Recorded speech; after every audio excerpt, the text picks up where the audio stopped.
Hi everyone, I hope all is well. My name is Ashanti and welcome to Uniquely Ashanti's Corner. Today I am bringing to you another dose of vitamin P to feed your mind, and as you can see from the title, today's subject revolves around a question. What drives you? Now I want you to take a moment right now and really consider this question. What is the element that gives you the motivation to keep pushing forward in your life and pursue your goals?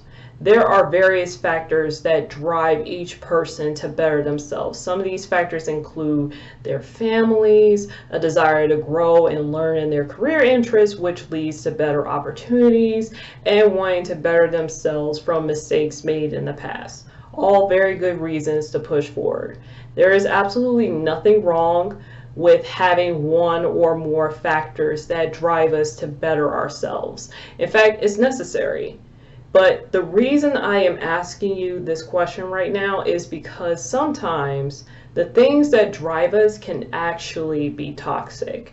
Some people are driven by competition, jealousy, anger, revenge, resentment, and seeking praise from others. And unfortunately, excuse me, unfortunately, many people believe that as long as they are checking off their list and getting all the things that they want, it really doesn't matter what encouraged them to get there in the first place.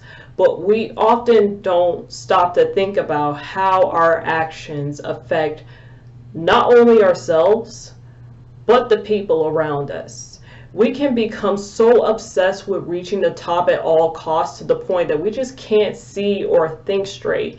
And this results in neglecting and hurting loved ones, taking drastic measures to win at all costs, even if it means destroying the lives of our competition and their loved ones, and pushing ourselves to exhaustion. No type of job, no type of accolade, and no special title are worth destroying yourself and others. No matter what anyone says, this is not a healthy way of living.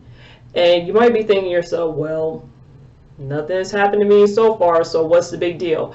But consider this, it may not happen today, it may not happen tomorrow, it may not even happen next year. But eventually, poor decisions will catch up with you. They will always catch up with you, okay? In Colossians 3, verse 2, and all verse references are coming from the King James Version. It says, "Set your affection on things above, not on things on the earth." While there is nothing wrong with having a desire to be successful and provide for yourself and others, we should never ever idolize it.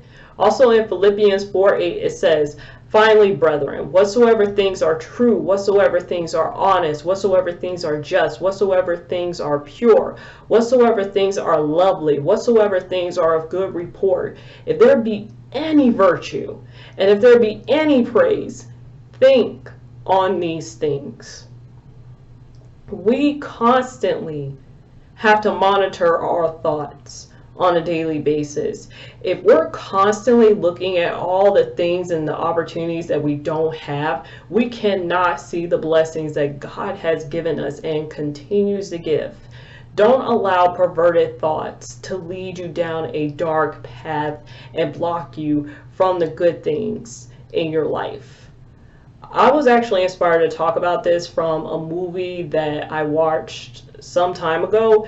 It was about a father who allowed competition and jealousy to drive him to move forward. His friends, they all tried to warn him that this mindset was toxic and could only lead to bad results. And as you probably guessed, he just did not listen. At first, this mindset seemed to be working in his favor, but eventually it brought some bad results into his life. His daughter was taken from him. He lost custody of her. He lost his friends. And his poor choices led to a tragic result for his competition and this person's family. And it's really a shame. But it took something like this, something tragic like this, for this father to realize that the dangers, to realize the dangers of this mindset that he possessed. And he had to carry that burden upon his shoulders. And it was a great reminder of how we have to be cautious of our actions, especially how it can affect others. So as you think about what drives you, I want you to ask yourself these questions. Am I being driven by myself, or am I being driven by God? Does the thing that drives me lead me to experience negative thoughts such as jealousy or anger? Is it something that, okay, I'm getting tongue-tied. Okay, Lord, help me to get my mind straight. Okay, is it making me neglect others and making me better? Is the thing that drives me having a negative effect on my health and my well-being? Now, by asking yourself these questions, this can definitely help you to get on the right track. And that brings me to the end of this video. Thank you so much for tuning into this dose of my vitamin P. I hope that it gave you something to think about. If you decide to leave a comment, please refrain from profane language, even if it's an abbreviation. Please be respectful. God bless each and every single one of you. And remember to always keep Christ first in all that you do. Take care and stay safe. Bye.